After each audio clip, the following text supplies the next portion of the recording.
Nadie apareció en mi graduación. Ninguna cara familiar entre la multitud. Mi nombre resonó por los altavoces, pero la fila reservada para la familia permaneció vacía. La luz del sol rebotando en los fríos asientos de metal. Aún así, sonreí para la foto, fingiendo que no me dolía. 3 días después, apareció un mensaje de mi madre. Necesito 2 billetes de $100 para el cumpleaños número 16 de tu hermana. Ninguna felicitación, solo una exigencia. Así que envié $1 con un felicidades. Luego cambié las cerraduras. Por primera vez, mi apartamento estaba en silencio.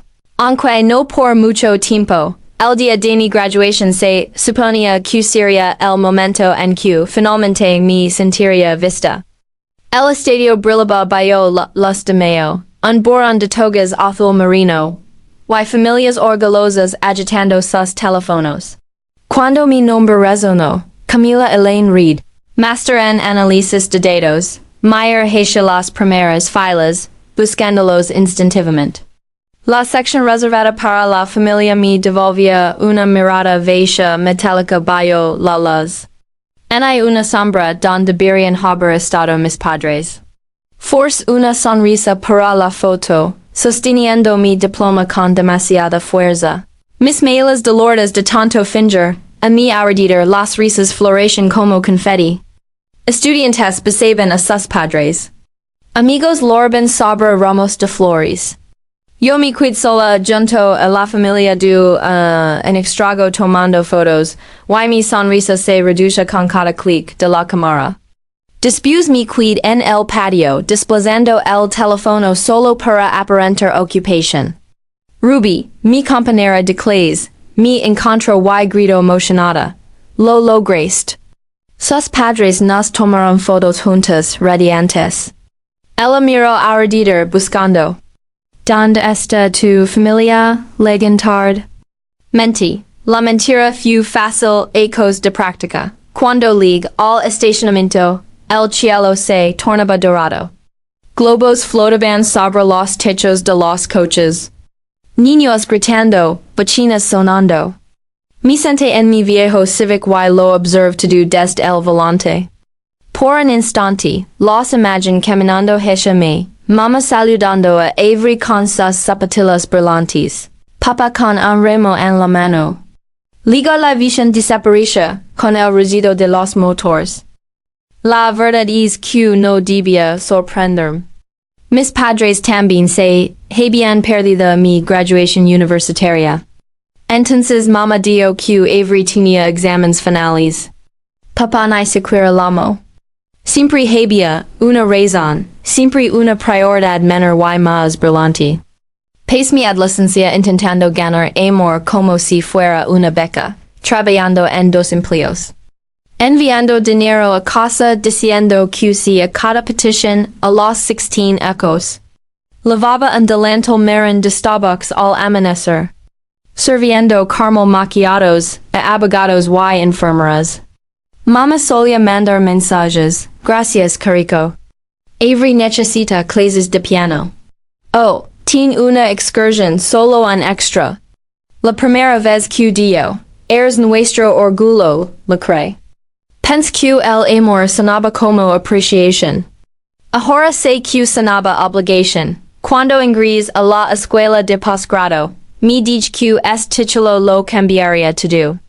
Que si solo lograba suficiente, tal vez me vería, no como el plan de respaldo, no como el sueldo disfrazado de haya, sino como su igual. No sabía que incluso el éxito podía convertirse en otra razón para 3 días después de la ceremonia. Cuando la toga colgaba de la puerta, apareció mensaje en mi teléfono. Necesitas $2,100 para el cumpleaños 16 de tu hermana. Ninguna felicitación, ninguna curiosidad sobre cómo había ido, solo meros. Una fecha límite en la misma expectativa silenciosa. Lo miré largo rato. Y en ese momento, algo dentro de mí, algo pequeño, cansado y largo tiempo ignorado, finalmente se levantó.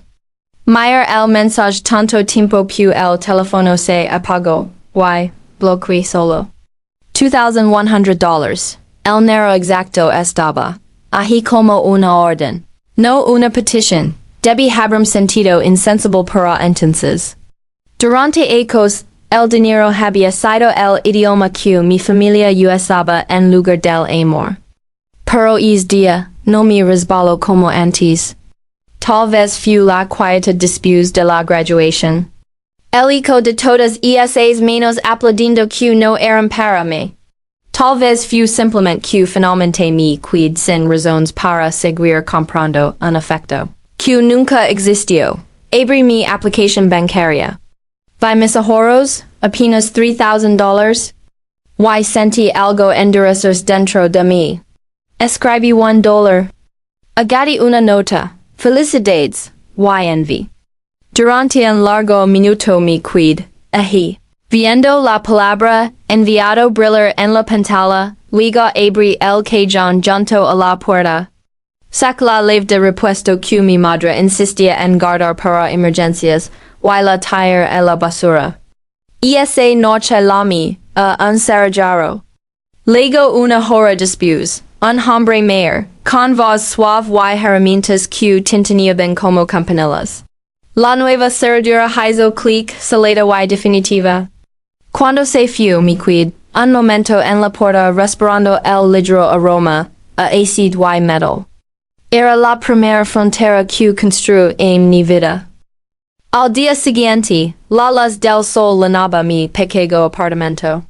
Preparé café, vi como el vapor se enroscaba, y por primera vez, no me estremecí ante el silencio. Era mayo, nadie podía entrar, nadie podía pedir nada. La paz tenía un sonido. Hasta que comenzaron los golpes. Firmes, rítmicos, persistentes. Mi cangel. No era la señora Patel mi casera siempre llamaba primero. Al mirar por la mirilla, dos uniformes llenaban el pasillo. La policía de Denver un odio con calma y profesionalismo. Señorita Reed. Abrí la puerta, corazón latiendo. El oficial más alto, un hombre negro de unos 30 años, mostró su placa. Recibimos una llamada de su madre. Dio que has estado actuando erráticamente cambiando cerraduras, sin responder llamadas. Y la preocupa que puedes hacer daño. Casi me río no porque fuera gracioso, sino porque era tan absurdo que volvía. El lo trágico de su mirada se suavizó. Solo necesitamos confirmar que estás bien. ¿Podemos entrar? Los dejé pasar. El apartamento estaba impecable, taza de café sobre la mesa, computadora abierta con mi proyecto en la pantalla, diploma enmarcado en la pared. Sento alrededor. Parezco inestable. La boca del oficial se contrajo en casi una sonrisa. En acerca, señora, hizo algunas preguntas sobre trabajo y familia. Responde con honestidad. Acabo de terminar postgrado, trabajando en solicitudes de empleo sin problemas médicos. Solo límites, esencio. Presentaremos un informe sin preocupación, pero si tu madre llama de nuevo, puedes referirte a esta visita. Antes de salir, Acadio, avises cuando la gente comienza a defenderse, otros entran en pánico. Sucede más de lo que crees. Cuando la puerta se cerró, me apoyé contra ella, temblando, no de miedo, sino de furia. Mi madre no solo había cruzado una línea, había declarado la guerra. Y esa noche, me senté en el sofá, el uniforme policial en fresco, en mi bandeja de entrada. Reproduce los ecos de manipulación. La manera en que me culpaba para enviar dinero. La manera en que decía, la familia ayuda a la familia cuando dudaba. Siempre se trataba de control, no de cuidado. Al día siguiente, antes del amanecer, la ciudad en estaba quieta bajo una ligera neblina. Mi teléfono yacha boca abajo junto al uniforme policial. No había recibido noticias de mi madre desde aquella noche, pero sabía que su silencio no era paz, era estrategia. Hice café, Abrí mi computadora con la intención de concentrarme en solicitudes de empleo. En cambio, abrí mi aplicación bancaria. Un nudo se formó en mi estómago. Dos nuevas consultas de crédito aparecieron. Capital 1 y discover. Ambas recientes, desconocidas, mi pecho se apretó. No había solicitado nuevas tarjetas. Revise mi form de crédito. Se habían abierto dos cuentas a mi nombre, con mi número de seguridad social y dirección. Pero no esta dirección, la casa de mis padres en Littleton. Mi congel. Los saldos ya subían. Miles gastados. Liga vi las transacciones. Cherry Creek Events, Denver DJ Agency. Glam Studio. El mensaje de mi madre regreso como un disparo. Necesito $200 para el cumpleaños de tu hermana. No era una solicitud. Era una trampa.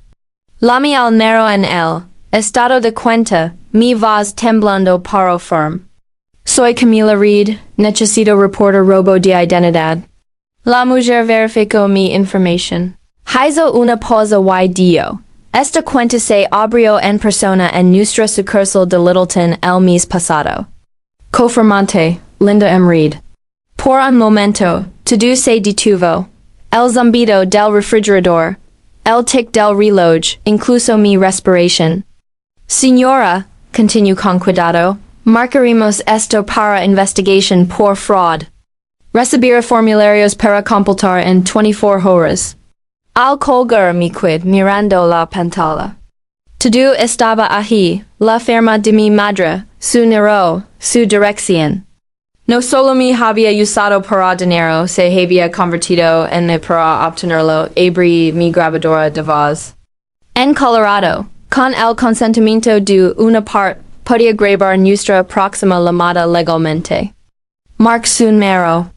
Contesto al tercer timbre. Así que estás viva. Mamá, dije con calma, encontré dos tarjetas a mi nombre, ambas usando tu dirección. ¿Quieres explicar eso? Río un sonido juco y practicado. Oh, que te estaba ayudando a construir crédito. Deberías estar agradecida pagando el cumpleaños de Avery, deja de dramatizar. Es dinero familiar. Lo tuyo es nuestro. No, dije suavemente. Lo mío es mío y lo tuyo está bajo investigación. Silencio pesado al otro lado, seguido de un rápido inhalo. No te atreverías. ¿Y lo has? Termin la llamada, guard la grabación, y la etiquette como límites. 17 de mayo de 2025. La luz de la mañana se derramaba por el suelo, reflejando los bordes de mi diploma y la nueva cerradura. Dos pruebas de que había logrado todo por mi cuenta. Y ahora finalmente lo protegía. Por primera vez, el silencio en mi apartamento se hacía poderoso. Ya no era la pausa antes de la tormenta. Era la tormenta, y yo sostenía el trueno, los encontré en un diner de Highlands Ranch. Terreno neutral, a medio camino entre su casa y mi paz. Llegaron 15 minutos tarde. Mamá primero, con vestido floral y gafas como armadura. Papa detrás más pequeño de lo que recordaba. Avery con el teléfono en mano, nunca levantó la vista, le mostró una carpeta marrón, dos tarjetas a mi nombre. Usadas para el cumpleaños de Avery, la sonrisa de mamá apenas se movió. Oh, carico, lo has por ti. Necesitas historial crediticio. Te estaba ayudando. ¿Ayudando? Dije suavemente. Falsifiques mi firma. Padre intento mediar, pero le responde, no hay arreglo privado. El banco ya lo sabe. Hey, investigación abierta. Los ojos de mamá se abrieron. Color de su rostro. Saliendo el efectivo de mi café y camin antes de que pudiera responder. Esa noche, Cherry Creek brillaba en púrpura y plata. No estaba invitada, y no lo necesitaba. A las 8:45 p.m. Sonó mi teléfono. Representante legal del banco notificando que la investigación continuaría en la fiesta. los oficiales ingresaron al salón. Tranquilos, sin sirenas. Las cámaras capturaron todo. Mi madre congelada junto a la mesa del pastel. Avery en el centro, sus ojos húmedos susurrando, Mamá, ¿qué hiciste? No arrestaron a nadie, solo documentaron. La fiesta terminó en caos silencio so da de vuelta mi apartamento, Mayer, los relampagos, sobre la ciudad. No sonre, no celebra. Solo dije, que el silencio me envolviera. Por primera vez, el silencio no dolía. Sanba 6 meses después, otoño sobre Denver. Nuevo trabajo en Nova Data Labs, rodeada de personas que valoraban lo que constru, y no lo que pod, ayudar. 3 objetos en la pared, diploma, gafete de trabajo vieja cerradura. Contaban la misma historia, finalmente me elegí, y mi mism, y alguna vez tuvis que poner un límite para poder respirar. No estés solo.